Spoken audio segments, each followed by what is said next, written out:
The wind over the Alaskan peaks did not just blow. It roared, a physical weight that pressed against the chest of anyone brave, or foolish, enough to stand against it. For Julian Vane, the man known throughout the Northern Territories as the Alpha of the Vane settlement, the cold was an old, familiar friend.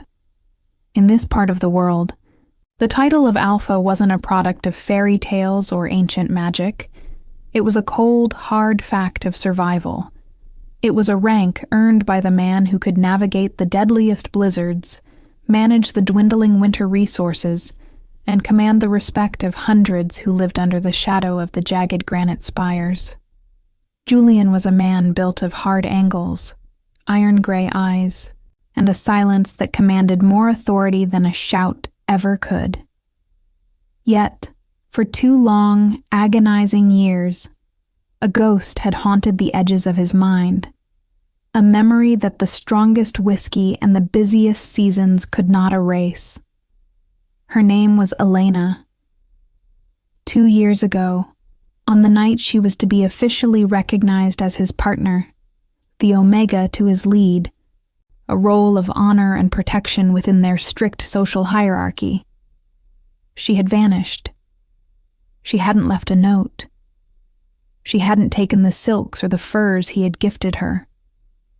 She had simply walked into a Category 5 storm and disappeared into the white mouth of the mountains. Most of the community assumed she was dead, her body preserved in some icy crevasse. But Julian knew better. He knew the fire that lived behind her quiet exterior. He knew that Elena didn't die easily. Her departure was a wound to his pride, certainly, but more than that, it was a riddle that kept him awake during the long polar nights. The rumors had finally reached him at a small, remote trading post 3 days' journey south of the main settlement. A weathered fur trapper, eyes clouded by cataracts and cheap gin, spoke of a spirit of the peaks. He described smoke rising from a valley near the Forbidden Ridge, a place so steep and windswept that even the hardiest hunters avoided it. The old man spoke of footprints in the deep powder that were too light to belong to a man, and a sense of being watched by someone who didn't want to be found. Julian had felt a jolt in his chest, a sudden violent spark of life that he hadn't experienced since the day she left. He didn't send his scouts. He didn't call for a search party. To do so would be to admit that he was still obsessed. Instead, he packed his gear, took his most trusted dogs, and headed into the heart of the frost alone. The trek was a brutal testament to the unforgiving nature of the American North. The air grew thinner with every mile, and the temperature dropped so low that Julian's eyelashes began to crystallize with every breath. He moved with the predatory focus of a man who had never lost a trail, his mind replaying the last conversation they had shared. He had spoken of duty and legacy. She had spoken of suffocation. At the time, he hadn't understood. How could the highest position in the territory be a cage? Now, as he looked at the vast, empty expanse of the mountains, he began to see the appeal of the silence. But his heart was still hardened by the sting of her rejection. He wasn't here just to find her. He was here to understand why he wasn't enough to make her stay. On the 3rd afternoon, the wind shifted. It was a subtle change, a momentary lull in the screaming gale.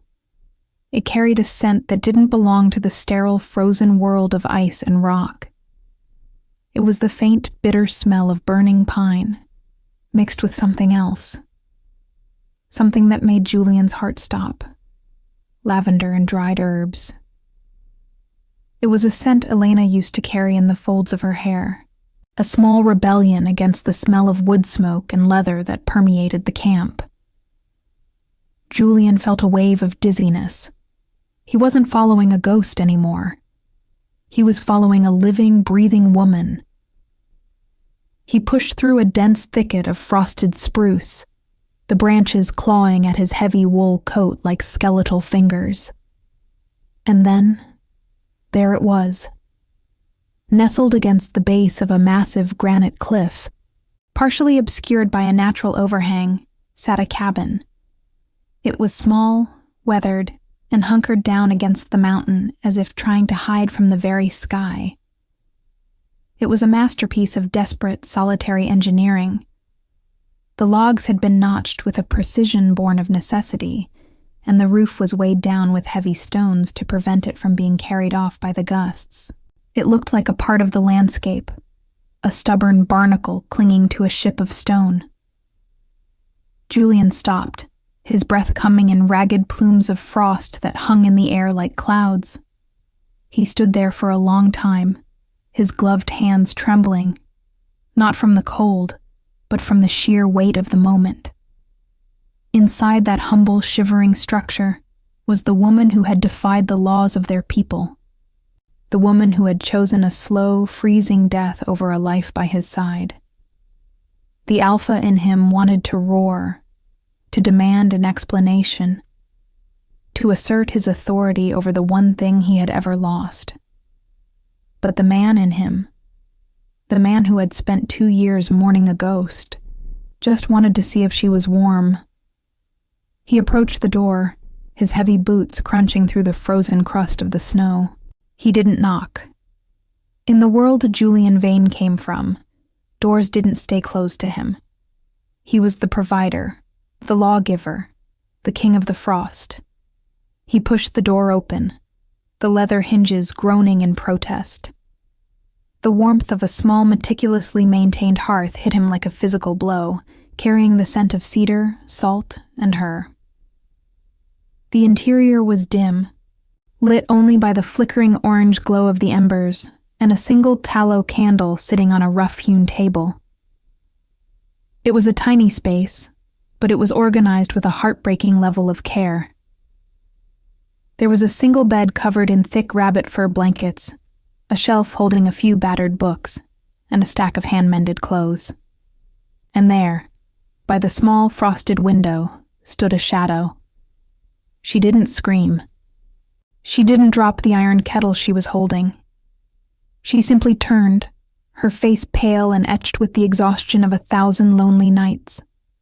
Her eyes, once bright with the soft fire of youth, were now like flint, hard, cold, and undeniably free.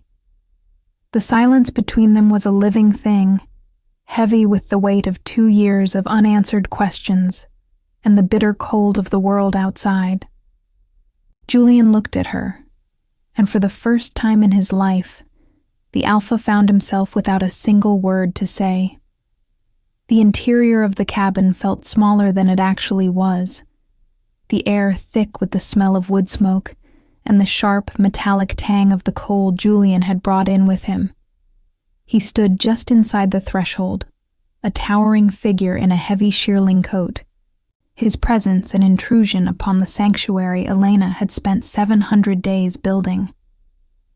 He watched her intently, waiting for the flicker of fear, the submissive drop of the gaze, or the frantic apology that usually followed a breach of his will. But Elena remained motionless. She held the iron kettle with a grip that showed the white of her knuckles, her posture straight and defiant. She looked like a creature of the woods, lean, hardened by the elements, and possessed of a stillness that was far more unsettling than any outburst. "You're alive," Julian finally said, his voice a low rumble that seemed to vibrate the very logs of the walls. It wasn't a question, but a statement of fact that carried a hidden current of anger. 2 years, Elena. 2 years of people mourning you, of your name being whispered like a curse or a tragedy. And here you are, hiding in the clouds like a common thief. Elena finally moved, setting the kettle down on the edge of the hearth with a deliberate, slow motion. She didn't look at him yet. She looked at the fire, the orange light dancing in the depths of her darkened pupils. "I am not hiding, Julian," she replied, her voice sounding like dry leaves skittering over pavement. It was a voice that had forgotten the melody of social graces, stripped down to its barest utility. Hiding implies a desire to be found eventually. I was simply living. There is a difference between a hiding place and a home. A home? Julian took a step forward, his boots heavy on the packed dirt floor. He gestured at the cramped space, the meager supplies, the sheer isolation of the cliffside. You call this a home? This is a coffin with a chimney. You are one bad flu, one twisted ankle, or one heavy snowfall away from becoming a permanent part of this mountain. You walked away from a life of security, from a position of power for this? For the right to starve in the dark. Elena finally turned her head to face him fully. The softness he remembered, the roundness of her cheeks and the gentleness of her expression, had been carved away by the wind and the work. Her jawline was sharp, and there were faint lines of character around her eyes that spoke of a wisdom bought with suffering. I walked away from a life where I was a decorative piece of furniture, Julian. You talk about security, but you mean surveillance. You talk about power, but you mean the power you held over me. In the settlement, I was an omega, a vessel for your legacy, a face for your table. Here, I am the one who decides if I eat. I am the one who decides if I am warm. I may be close to death, but for the first time in my life, I am also the one in charge of it. The word omega hung in the air like a foul scent. In their society, it was a biological and social classification that demanded protection in exchange for total compliance. To Julian, it was the natural order. To Elena, it had been a death sentence for her soul. Julian felt a surge of frustration. He had expected to find a broken woman, someone who would weep with relief at the sight of her savior. Instead, he found a woman who looked at him with a pity that made his blood boil. He was the king of the valley, the man who held the keys to survival for hundreds. Yet in this 10 by 10 space, his titles felt hollow and heavy. You broke the covenant, Julian said, his voice dropping an octave, regaining the cold authority of the alpha. The laws of the territory are clear. A claim made is a bond recognized. By fleeing, you didn't just insult me. You threatened the stability of the hierarchy. If everyone decided to find themselves in the mountains, the settlement would collapse within a month. I cannot simply let this go, Elena. You belong to the Vane lineage. I belong to no one, she snapped, the first flash of genuine heat appearing in her eyes. She stepped toward him, refusing to be intimidated by his size. That is the lie you tell yourselves to keep the world small enough for you to manage. You think the mountain cares about your covenant? You think the frost cares about your lineage. I have spent 2 winters learning that the only thing that belongs to me is my breath. You can take me back in chains, Julian. You can lock me in a room and call it a marriage. But you will never own the woman who built this cabin. That woman is already gone. Julian reached out, his hand moving with the lightning speed of a man used to getting his way. He caught her by the forearm, not with violence, but with a firm, inescapable grip. He expected her to pull away, to struggle, but she stood perfectly still, looking down at his gloved hand and then back up at his face. Her skin was cold, but her pulse was steady beneath his thumb. He felt a strange, jarring sensation, a mix of the old obsession and a new, terrifying respect. She wasn't fighting him with strength. She was fighting him with the truth of her existence. I didn't come here to chain you, he whispered, the lie tasting like ash in his mouth even as he said it. He didn't know why he had come really. Was it to punish her? To reclaim her? Or was it to see if he could find the piece of himself that had gone missing the night she vanished? I came to see why. Why was I so repulsive to you that you preferred the wolves? It wasn't that you were repulsive, Julian, she said, her voice softening just a fraction. It was that you were everything. And in a world where you are everything, there was no room for me to be anything at all. You are a good leader for the people who want to be led. But I realized I wanted to walk my own path, even if it led off a cliff. He let go of her arm as if burned. He looked around the cabin again, seeing it now not as a hovel, but as a fortress of the will. He saw the way she had patched the drafty corners with moss and clay, the way she had fashioned a drying rack for meat, the way she had organized her few books by the light of the window. She had survived without him. The realization was a blow to his ego more profound than any physical strike. He realized he couldn't just drag her back. If he did, he would be proving her right. He would be the tyrant she fled. The storm is picking up, he said, turning toward the door as the wind began to howl with renewed vigor, rattling the latch. I can't head back down the ridge in this, not with the dogs and the visibility at 0. Elena looked at the door, then back at him. A shadow of a smile, weary and cynical, crossed her lips. Then it seems the king is a guest in the Omega's coffin. Sit down, Julian. I'll make tea. But don't think for a second that the weather changing means I have. She moved past him to the hearth, her movements fluid and efficient. Julian sat on the edge of the rough wooden bench, his knees nearly touching his chin, feeling like a giant trapped in a dollhouse. He watched her work, the tension in his shoulders refusing to dissipate. They were trapped together, the man who owned the world, and the woman who had given it all up to own herself. Outside, the Alaskan winter began to bury the cabin in a shroud of white, isolating them from the rest of humanity and forcing them to face the wreckage of their shared past. If you're gripped by this clash of wills in the frozen north, don't forget to subscribe to the channel so you don't miss the next chapters. Comment below. Who do you think has more power in this room, the king or the woman who survived without him?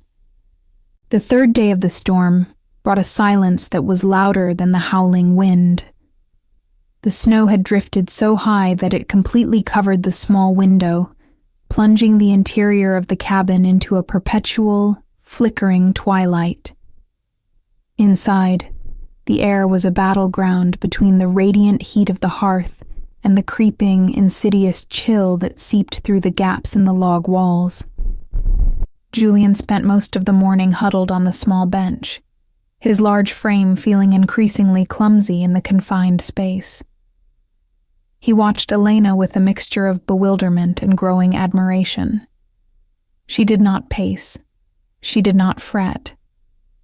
She moved through a series of chores that seemed designed to keep both her mind and the cabin alive. She checked the tension of the roof supports, ground dried herbs into a fine powder, and mended a tear in one of her rabbit fur blankets with a bone needle. "You move like you've lived here for a century," Julian remarked, his voice breaking the heavy silence. He was trying to bridge the gap, but his tone still carried the unconscious weight of a command. Most men I know would have lost their minds in this level of isolation within a month. How did you endure the first winter? It was one of the harshest on record. Elena didn't look up from her sewing. The first winter wasn't about enduring, Julian. It was about learning that the mountain doesn't care if I live or die. Once you accept that you are irrelevant to the universe, the fear goes away. You stop waiting for someone to save you, and you start saving yourself. I spent the first 3 months just trying to keep the fire from going out. I cried until my tears froze to my cheeks, and then I realized that crying didn't provide any warmth. So, I stopped. Julian felt a pang of something sharp and uncomfortable in his chest. He thought of the feasts they had held in the settlement that same winter, the roaring fires, the abundance of preserved meat, the laughter, and the music. He had sat at the head of the table, his heart heavy with her absence, but his belly full. Meanwhile, she had been here, a few dozen miles away, teaching herself how to survive on the edge of extinction. The contrast was of physical weight. He realized that while he had been mourning a memory, she had been forging a new soul in the furnace of the frost. "I could have helped you," he said softly, almost to himself. "If you had just come to me. If you had told me you felt trapped. I wasn't your enemy, Elena." "You weren't my friend either," she countered, finally meeting his eyes. The candlelight caught the amber flecks in her iris, making them glow like embers. "You were my owner-to-be. You were the one who decided what I wore, who I talked to, and what my future looked like. You were a provider, Julian, but you provided for a version of me that didn't really exist. You provided for a doll. You didn't provide for a woman who wanted to know what lay beyond the next ridge." She stood up and walked to the small corner where she kept her meager food supplies. She pulled out a small piece of dried venison, the last of her own stores, not the meat Julian had brought, and began to slice it with a steady hand. "Tomorrow, if the wind drops, I need to check my snares. If I don't, I won't have enough protein to make it through the next week. You can come if you want, but you have to follow my lead. Your alpha instincts are useless in a whiteout. Out there, you aren't a king. You're just another piece of meat that the cold wants to preserve." Julian felt the familiar surge of prideful anger, but he suppressed it. He was beginning to understand that his old tools, authority, strength, and expectation, were blunt instruments here. To survive this encounter, he had to learn a new language. He spent the rest of the evening watching her, noticing the way she conserved her energy, the way she listened to the sounds of the mountain, as if it were a living creature breathing against the door. He saw the calluses on her hands, the scars from minor burns and frostbite, and he felt a strange, deep-seated urge to protect her that was different from before. It wasn't the urge to possess her. It was the urge to stand beside her. That night, they shared a meal of thin broth and the salted meat. There was no wine, no music, no servants. There was only the sound of their spoons against the wooden bowls, and the occasional pop of a sap-filled log in the fire. For the first time, Julian didn't feel the need to fill the silence with talk of the settlement or the laws. He found himself telling her things he had never told anyone, about the pressure of being the alpha, the constant fear that one mistake would lead to the starvation of his people, the loneliness of standing at the top of a hierarchy where everyone was a subordinate and no one was an equal. Elena listened, her expression unreadable, but she didn't interrupt. When he finished, she simply nodded. "Power is just another kind of isolation, Julian. You stayed in your golden cage, and I chose one made of ice. Maybe we're more alike than I thought." As the embers faded to a dull red, Julian lay on the floor near the hearth, wrapped in his heavy coat. He listened to Elena's steady breathing from the small bed across the room. The distance between them was only a few feet, but it felt like a canyon. Yet, for the first time in 2 years, the ghost in his mind had been replaced by the reality of the woman. She was more complicated, more difficult, and more impressive than the girl he had lost. As sleep finally took him, He realized with a start that he didn't want to take her back to the settlement as his Omega. He wanted to know if she would ever consider him as a partner. The ice between Julian and Elena is starting to crack, but the mountain is a cruel judge. Do you think Julian's realization has come too late?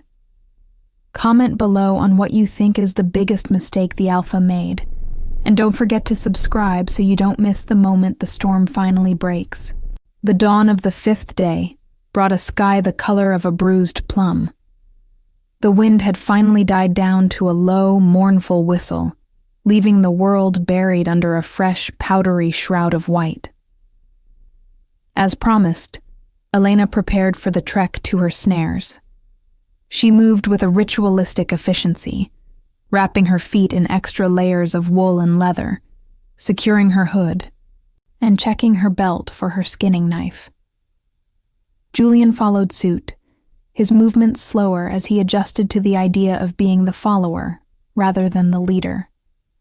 "Stay exactly in my tracks," Elena commanded as she pushed open the door, which required a significant amount of force to clear the drifted snow. The drifts are deceptive. One wrong step and you're chest deep in powder, and if you struggle, you'll only sink further. They stepped out into a world that felt brand new. The air was so cold it stung the lungs, but the visibility was clear. Julian looked back at the cabin and realized how perfectly it was camouflaged. For more than 20 yards away, it looked like nothing more than a natural rock formation. Elena began to move with a surprising, light-footed grace. Using snowshoes she had fashioned herself from willow branches and gut.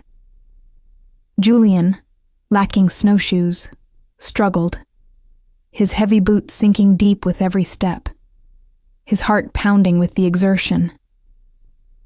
By the time they reached the first snare, Julian was drenched in sweat despite the sub-zero temperatures. He watched as Elena knelt in the snow, her hands moving deftly to check the wire. The snare was empty. She didn't sigh. She simply reset it and moved on. The second was empty as well.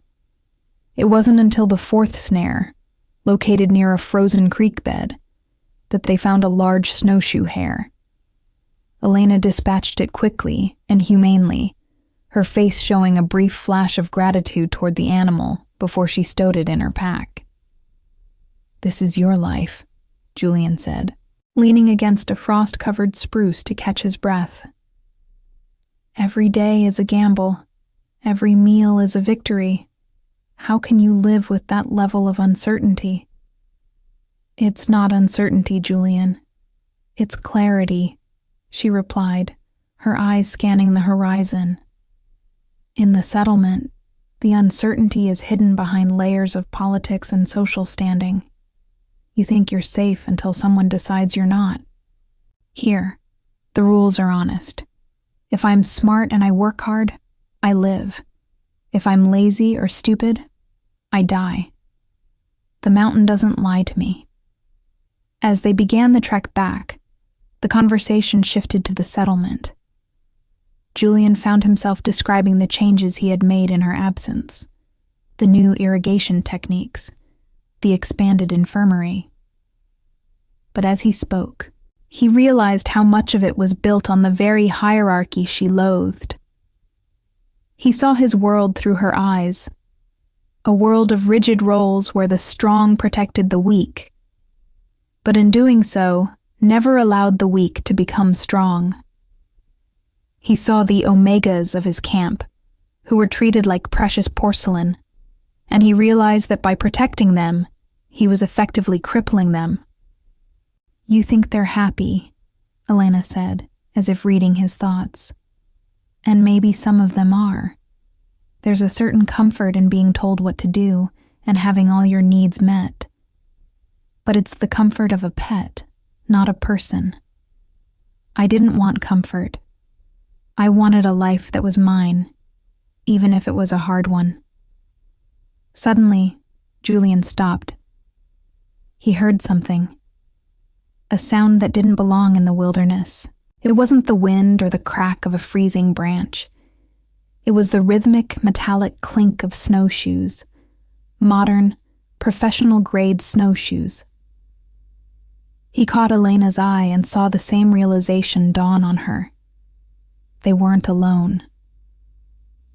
"My men," Julian whispered, his hand going to the hunting knife at his belt. "They must have followed my trail when the storm broke. They'll be looking for me, and for you. If they find me, they'll bring me back in a cage, Julian," Elena said, her voice dropping to a low, urgent hiss. "They won't see what you see. They'll see a runaway who needs to be punished to set an example for the others. Your alpha authority won't be enough to stop the law of the Covenant if your council gets involved."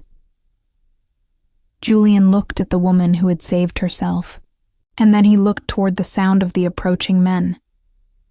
For the first time in his life, he felt like a traitor to his own people. He knew what he had to do. He couldn't let them take her. He couldn't let them break the spirit he had finally come to understand. "Go," he said, pointing toward a narrow, rocky crevice that led higher up the cliffside. "I'll intercept them. I'll tell them I found nothing but an abandoned shack. I'll lead them back toward the southern pass." Elena hesitated, her eyes searching his face. "Why? Why would you lie for me?" "Because you were right," Julian said, a sad smile touching his lips. "You don't belong to the Vane lineage. You don't even belong to the mountain. You belong to yourself. And I'd like to keep it that way." She didn't say thank you. She didn't have to. She simply nodded once, a gesture of mutual respect between equals, and vanished into the rocks like a shadow.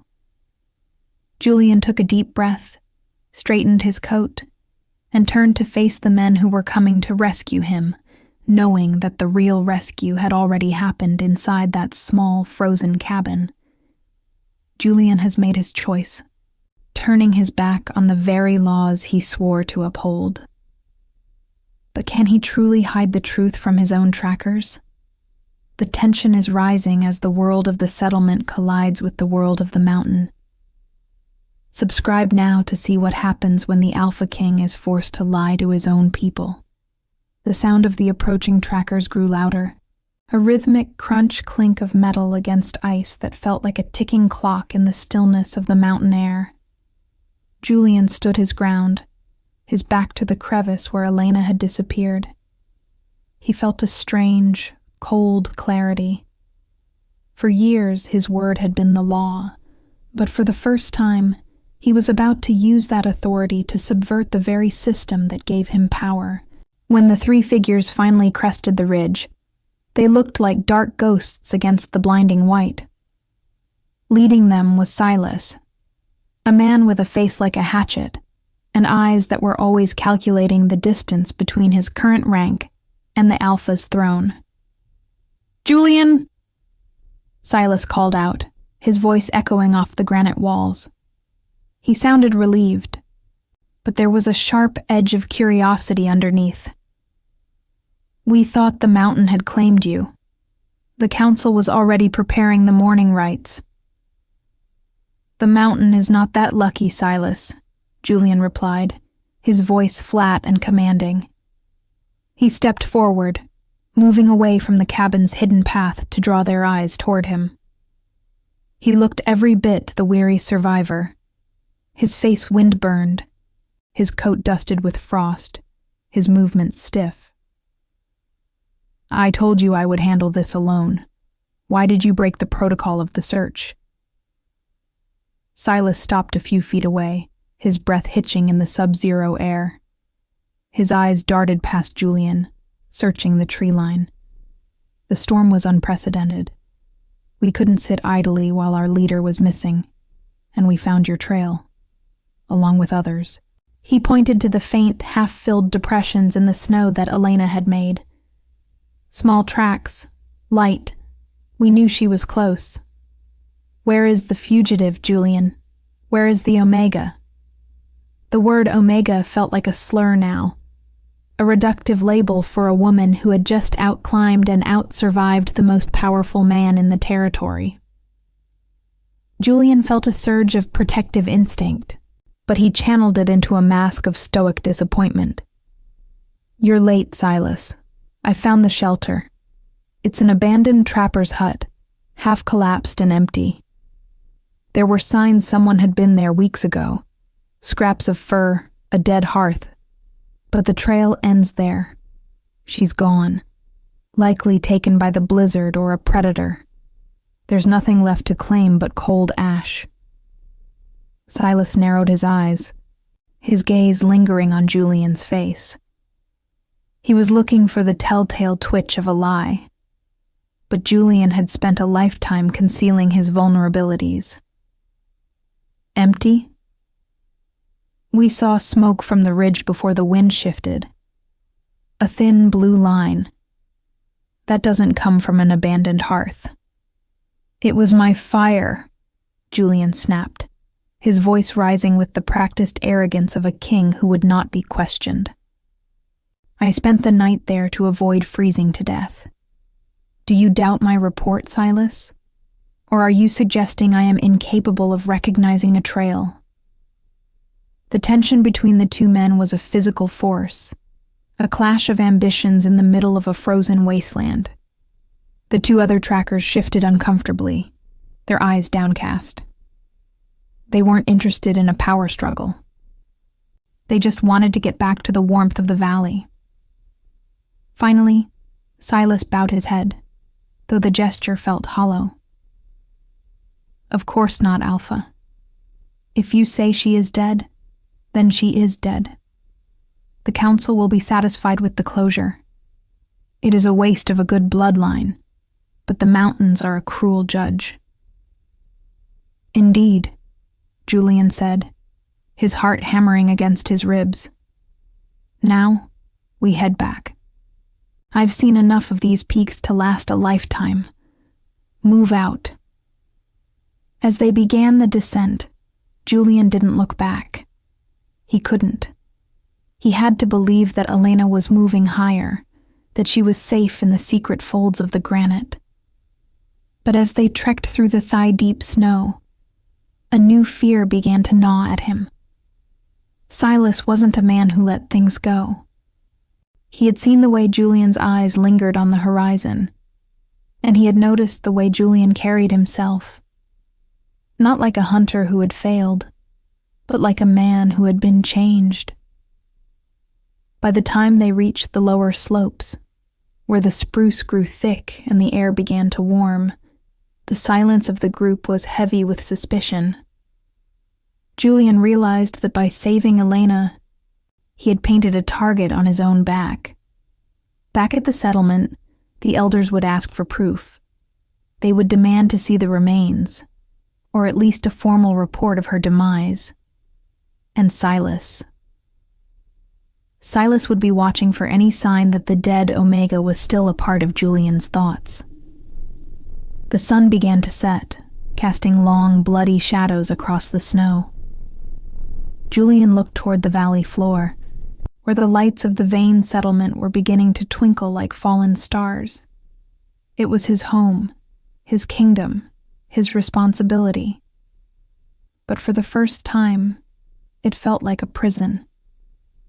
He thought of the small cabin, the smell of lavender and cedar, and the flint-hard eyes of the woman who had dared to be free. He had lied to protect her freedom, but in doing so, he had forfeited his own peace of mind. Suddenly, Silas pulled up, holding up a hand to stop the group. He was looking at a patch of disturbed snow near a frozen creek. He knelt down, brushing away the top layer with a gloved hand. He picked up something small and held it up to the fading light. It was a bone needle, tipped with a thread of rabbit fur. "Interesting," Silas whispered, his voice carrying a deadly quiet. "I didn't know the Alpha had taken up sewing during his night in the empty hut. This is delicate work, the kind of work only an Omega is taught. Julian felt the world tilt. He had missed it. A single, tiny piece of her life that had fallen during their trek to the snares. He looked at Silas and saw the predatory glint in the man's eyes. The lie was dead. The truth was out, and in their world, the truth was often written in blood. "She's alive, isn't she?" Silas said, standing up and tucking the needle into his pocket. He wasn't angry. He was triumphant. "You found her, and you fell for the same trap that every man fears. You let a woman's beauty cloud your judgment of the law. This isn't just about a runaway anymore, Julian. This is about treason." "Silas, listen to me," Julian began, his hand moving toward his side, but he was outnumbered. The other two trackers, seeing the shift in the wind, had already moved to flank him. Their loyalty was to the office of the Alpha, and the office was bound by the Covenant. If the Alpha was a lawbreaker, he was no longer the Alpha.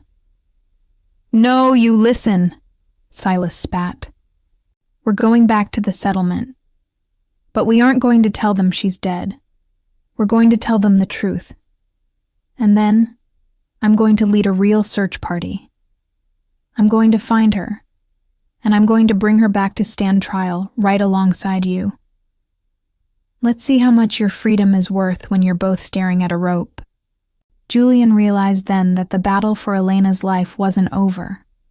It was just shifting to a new, more dangerous front. He had tried to protect her by hiding her. But now he would have to protect her by fighting his own people. As they marched toward the settlement under the cold, watchful eyes of the stars, Julian made a silent vow. He had spent his life building the walls of their society.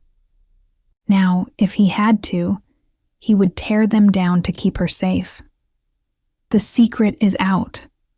Silas has found the proof he needs to destroy Julian and hunt down Elena. The hunter has become the hunted. Do you think Julian can regain control of his people? Or has he lost everything for a love he hasn't even fully claimed yet? Comment your predictions below and subscribe to see the dramatic return to the settlement. The descent into the valley was a funeral march for Julian's old life. Every step toward the glowing lights of the settlement felt like a step toward a cage. Beside him, Silas walked with a new, predatory arrogance, the bone needle tucked into his breast pocket like a trophy. The two other trackers remained silent, their eyes fixed on the path, but their body language had shifted. They were no longer subordinates guarding a king. They were jailers watching a prisoner. Julian felt the crushing irony of his situation. He had spent years enforcing the very laws that were now tightening like a noose around his neck.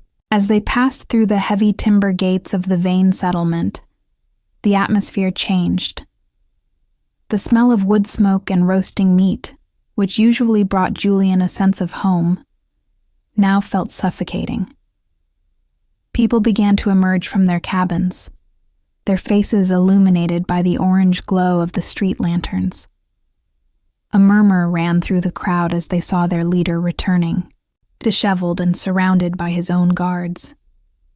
The news of Julian's failure and the suspicion of his betrayal seemed to travel faster than the men themselves. "To the council hall," Silas commanded, his voice ringing out with a newfound authority that made several elders turn their heads in surprise. The hall was a massive structure of cedar and stone, the heart of their society's governance. Inside, the air was cool and smelled of old parchment and beeswax. 5 elders sat behind a long, curved table, their faces etched with the severity of a lifetime spent surviving the Alaskan wilderness. At the center sat Elder Harek, a man whose skin looked like weathered leather and whose eyes had seen more winters than anyone else in the valley. "Julian," Harek began, his voice a low gravel. "We were told you went to find the ghost of our past. We were told you went to bring justice to the Covenant. Silas tells a different story. He speaks of smoke, of a hidden cabin, and of a needle that proves a woman's presence. He speaks of a king who lied to his own trackers. Julian stood in the center of the room, the weight of the Alpha title feeling like a leaden cloak. He looked at the elders, men he had respected and led, and then he thought of Elena. He thought of her hands, scarred by the frost, and her voice, which spoke of a freedom they couldn't even imagine. He realized that if he apologized now, if he blamed a temporary madness or the manipulation of the Omega, they might let him keep his crown. But he would lose his soul. "I did find her," Julian said, his voice steady and resonant, filling the hall. A gasp went up from the observers near the door. "And I did lie. Not because I was weak, but because I realized our laws are broken. I found a woman who survived 2 years in a place we consider a death sentence. She didn't survive by the grace of our covenant or the protection of an Alpha. She survived by her own strength, her own intelligence, and her own will. To bring her back here in chains would not be an act of justice. It would be an act of cowardice." Silas stepped forward, his face flushed with triumph. "Do you hear him? He admits it. He has put the whims of a runaway above the stability of our people. He has compromised the bloodline and mocked the traditions that keep us alive. He is no longer fit to lead." "Tradition is not a suicide pact, Silas," Julian countered, turning to face him. "We call ourselves protectors, but who are we protecting if we destroy the very spirit of the people we claim to lead? Elena didn't flee because she hated our people. She fled because our laws didn't allow her to be a person. She proved that an Omega can be more capable than any tracker in this room. If our society cannot survive the truth of her strength, then perhaps our society doesn't deserve to survive at all." The hall erupted into chaos. Arguments broke out among the elders, while the younger members of the settlement, many of whom had felt the weight of the rigid hierarchy, looked at Julian with a mixture of fear and awe. Elder Herrick raised a hand, and the room slowly fell into a tense, vibrating silence. "You have confessed to treason against the covenant, Julian," Herrick said, his eyes filled with a profound sadness. "By the laws you yourself swore to uphold, the penalty for aiding a fugitive is the loss of rank and exile. However, because you are the Alpha, the Council must deliberate. Until then, you are relieved of your command. Silas will act as temporary warden." Silas's smile was sharp enough to cut. "And the first act of the warden will be to finish the hunt. We leave at first light. We will bring her back, and we will show this settlement what happens to those who think they are above the mountain and the law." Julian was led away to a small, secure room at the back of the hall. As the heavy iron bolt slid into place, he slumped against the wall. He had failed. He had tried to protect her with a lie, and now he had only succeeded in bringing a pack of hungry wolves to her doorstep. He knew Silas wouldn't just bring her back. He would break her to prove a point. He thought of the cabin, the small fire, and the way the stars looked through the frosted window. He had to get out. Not to reclaim his throne, but to reach her before the blades arrived. In the middle of the night, a soft scratching sound came from the high, barred window of his cell. Julian looked up to see a young girl, barely 20, peering through the gap. It was Maya, one of the apprentices from the infirmary. "Julian," she whispered, her voice trembling. "Half the settlement is talking about what you said, about the laws, about her. My sister was sent away 3 years ago because of a claim she didn't want. We thought she was the only one who felt that way. We didn't know someone actually made it out. Maya, listen to me, Julian said, his voice urgent. Silas is going to kill her. He's going to use her to prove he's stronger than I am. You have to help me get out of here. I need a sled and a team, and I need them now.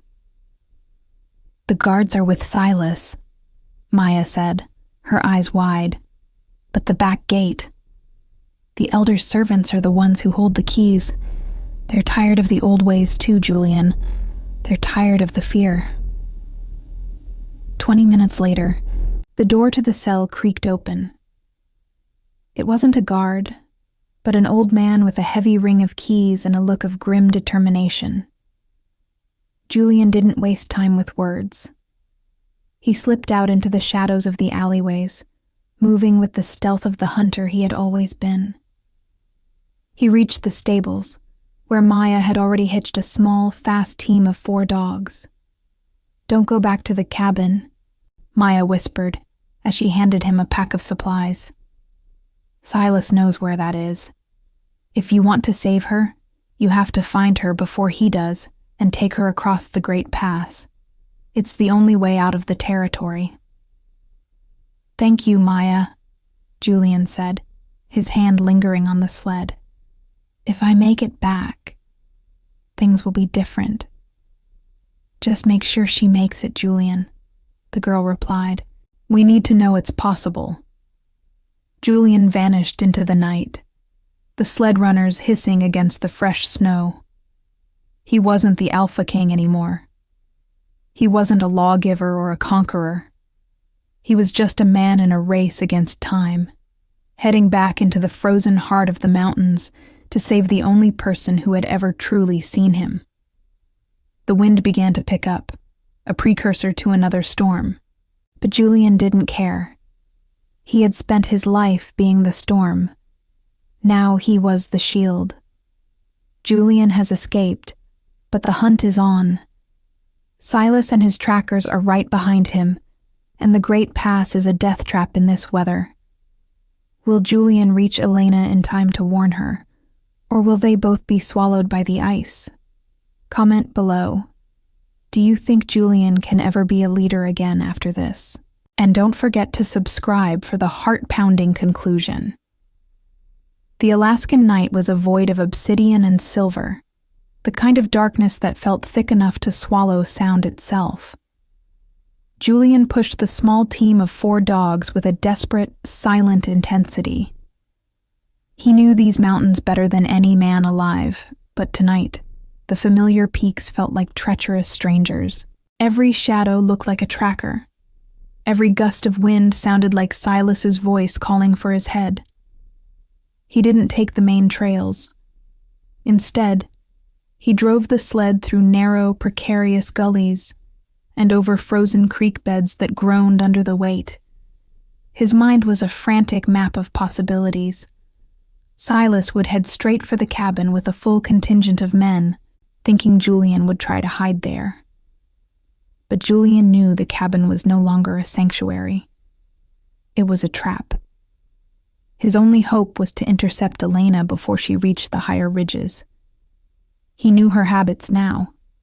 She would be moving toward her backup caches, places she had prepared for the very event of being discovered. The problem was that the Great Pass, the only exit out of the Vane territory and into the unorganized wilderness of the Yukon, was a vertical nightmare of ice and unstable snow. To attempt it in the middle of the night, with a storm brewing, was an act of madness. But Julian was no longer governed by logic. He was governed by the memory of a woman's flint-hard eyes and the realization that he had spent his life protecting a lie. The dogs were flagging, their breath coming in heavy, crystalline plumes. Julian pulled them up near a sheltered rock face, his own lungs burning from the dry, freezing air. He checked his compass by the dim light of a covered lantern. He was close. He could feel it in the way the wind changed, a specific vibration that only occurred near the needle's eye, a natural stone archway that led to the upper plateau. He left the dogs and the sled, knowing the noise would give him away, and began the climb on foot. As he reached the plateau, the wind hit him with the force of a physical blow. The storm Maya had warned him about was no longer a threat. It was a reality. Snow began to fall in heavy, wet flakes that clung to his eyelashes and blurred his vision. He struggled forward, his hands numbing despite his heavy gloves. He began to call her name, his voice snatched away by the gale before it could travel 10 feet. "Elena! Elena! It's Julian!" He stumbled over a buried branch and fell, his face pressing into the stinging powder. For a moment, he considered staying there. The exhaustion was a heavy blanket, inviting him to sleep. But then, a hand gripped his shoulder. It wasn't the heavy, gauntleted hand of a tracker. It was a smaller, firmer grip. He looked up and saw a shadow draped in white furs, her face hidden behind a heavy scarf. "You're a fool, Julian Vane," Elena's voice hissed through the wind. She hauled him to his feet with a strength that shouldn't have been possible for her size. "I saw the lights of your sled 2 miles back. You might as well have lit a signal fire for Silas." "He knows," Julian gasped, leaning on her as they moved toward a narrow crevice in the rocks. "He found the needle. He's coming with a full party. He's not coming to arrest you, Elena. He's coming to kill us both to secure his claim to the hall." They scrambled into a small cave, little more than a crack in the granite, where Elena had clearly been hunkered down. A single tiny candle flickered in the corner, providing more psychological comfort than actual heat. Elena pulled her hood back, her hair a wild halo of dark curls dusted with frost. She didn't look afraid. She looked focused, like a general preparing for a final stand. "Then we can't stay here," she said, her voice echoing off the damp stone. "And we can't go back. The Great Pass is the only way, but the northern face is a sheet of black ice right now. We'll need to rope up and move before the sun hits the snow and makes it unstable." "I have a team below," Julian said. "But Silas will have fresh dogs and twice as many. We can't outrun them on the flats." "We don't need to outrun them on the flats," Elena replied, a grim smile touching her lips. "We just need to make it to the throat of the pass. If we can get through the narrows, I can trigger a slide. I've been studying the snowpacks for 2 years, Julian. I know exactly which shelf is waiting for a reason to fall." Julian looked at her, truly seeing her. She wasn't just a survivor. She was a strategist. She was willing to bring the mountain down to keep her freedom. He felt a shiver of awe. This was the woman his society had tried to label as a dependent. "If we trigger a slide, there's no coming back," Julian said softly. "You'll be in exile forever, and I'll be a ghost." "I've been a ghost for 2 years, Julian. It's not so bad," she said, reaching out to touch his cheek. Her fingers were cold, but her touch was the warmest thing he had ever felt. "But you have a kingdom to lose. Are you sure you want to trade your crown for a life of running?" Julian took her hand and pressed it to his heart. "The crown was a cage, Elena. I'd rather be a cold man with a soul than a warm king without one. Let's go."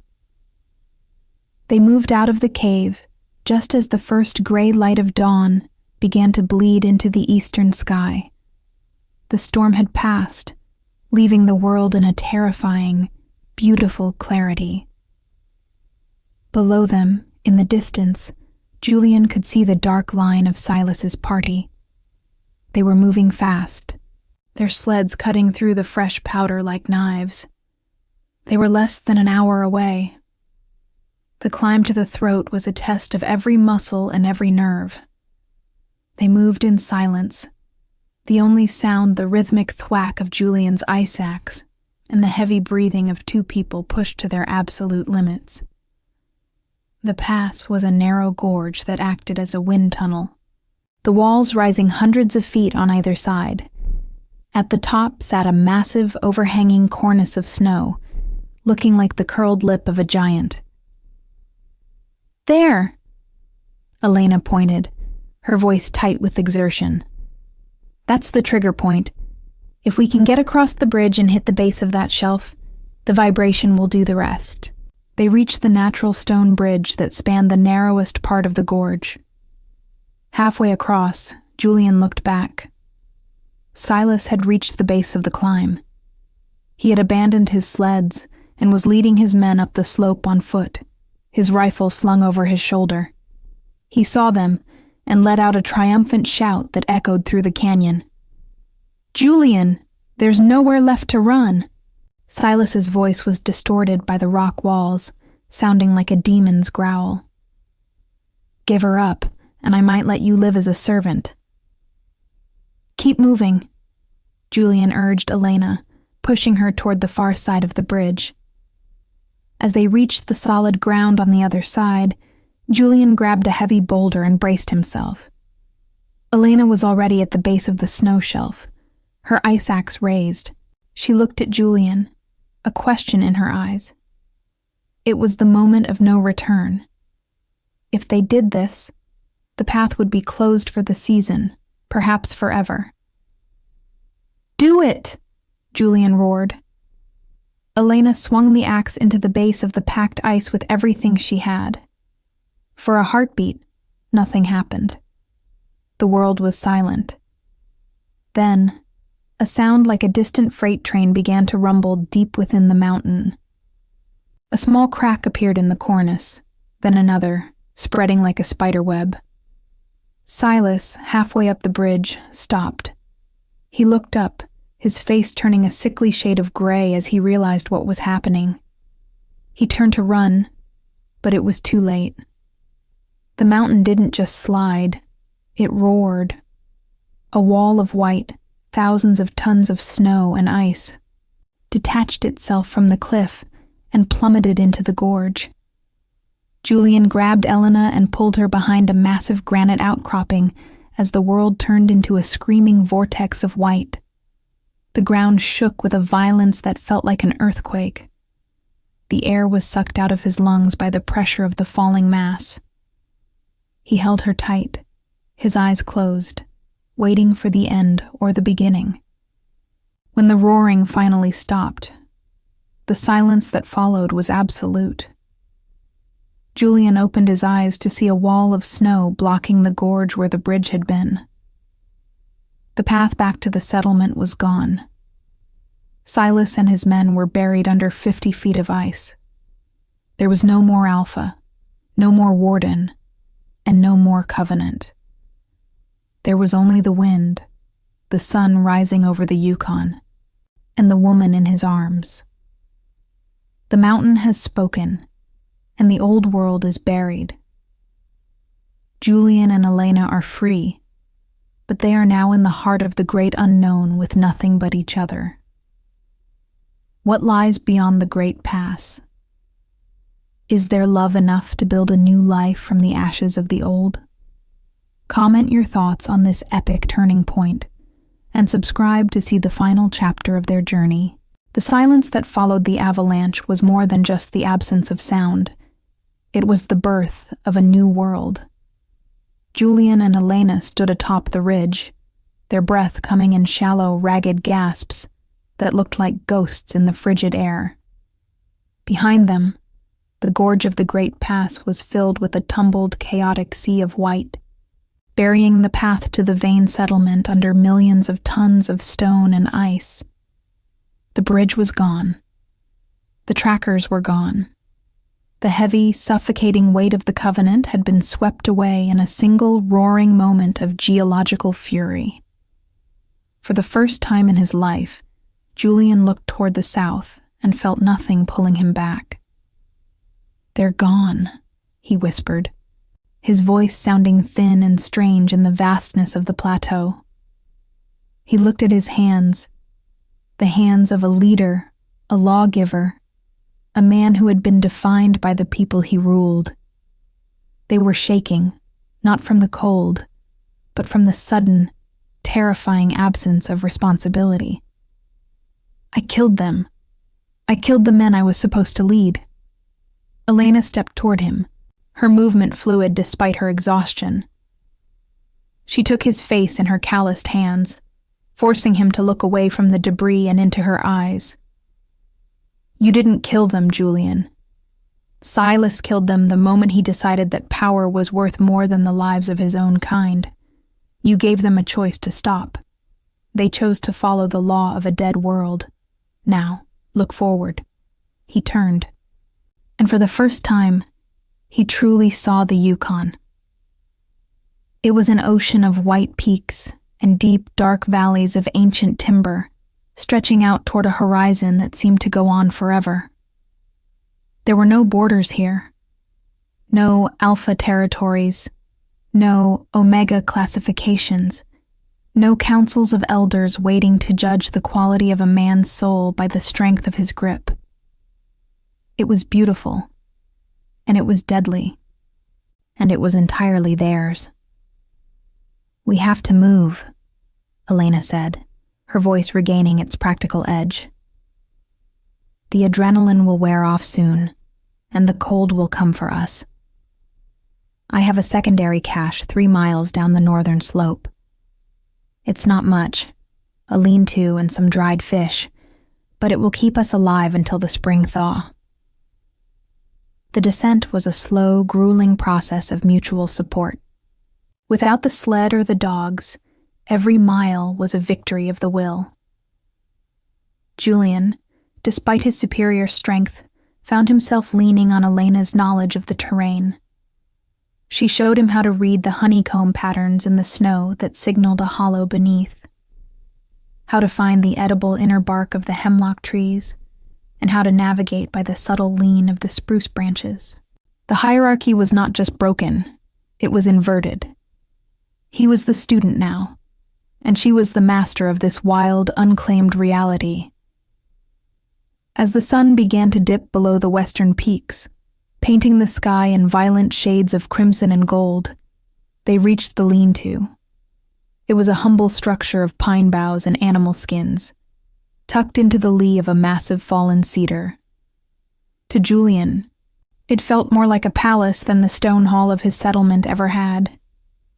They worked together to build a small, shielded fire, the sparks dancing upward to join the first emerging stars. What happens when the snow melts? Julian asked, staring into the flickering flames. We can't live in a lean-to forever. Do we head further west? Do we find another settlement? Elena sat beside him, her shoulder pressing against his. There are no more settlements for us, Julian. We are the lost ones now. But the Yukon is big. There are trading posts along the rivers where they don't ask for your lineage or your rank. They only ask if you can trap, and if your word is good. I think we can build something there. Something real. Julian looked at her, his heart full of a quiet, steady heat that the Alaskan winter could never extinguish. I don't want to be a king anymore, Elena. I don't want to claim anything. I just want to be the man who stands beside you. She smiled, and this time, the hardness in her eyes softened into something deep and radiant. She reached out and took his hand, her fingers interlacing with his. Then that's who you'll be. No titles, no crowns. Just Julian. They spent the next few months in a state of primitive grace. The suffering they had endured to get here had been replaced by a deep, rhythmic labor. They hunted together, they mended their furs together, and they spent the long, dark nights talking. Not as an alpha and an omega, but as two human beings who had survived the end of their world. Julian learned that he loved the way Elena laughed when he failed at skinning a rabbit, and Elena learned that Julian had a hidden talent for carving wood, turning scrap pieces of cedar into delicate figures of birds and wolves. The tension that had once been a battle of wills had transformed into a profound romantic connection, one built on the solid ground of mutual respect. There were no grand ceremonies, no legal bonds. Their reclaimed relationship was a choice made every morning when they woke up and decided to face the mountain together. When the spring finally arrived, turning the frozen creeks into rushing torrents of meltwater, they packed their few belongings. They stood at the edge of the forest, looking back one last time toward the high peaks of the Great Pass. The world they had left behind was still there, buried and silent, but it no longer held any power over them. "Are you ready?" Elena asked, shifting her pack. Julian looked at her, then at the vast greening world ahead. He felt lighter than he ever had in his life. He wasn't a king, and he wasn't a fugitive. He was a man who had found his way home, and home wasn't a place. It was the woman standing beside him. "I've been ready for 2 years," he said. They stepped out of the shadow of the trees and into the sunlight of the valley, walking side by side into a future they would write for themselves, one step at a time. The story of the Alpha and the Omega was over. The story of Julian and Elena had just begun. This was the journey of 2 souls who chose freedom over power and truth over tradition. If you were moved by Julian and Elena's final escape and their new beginning, please subscribe to the channel and hit the notification bell. We want to hear from you. What was your favorite part of their transformation? Comment below and share this story with someone who believes that true love is about finding an equal,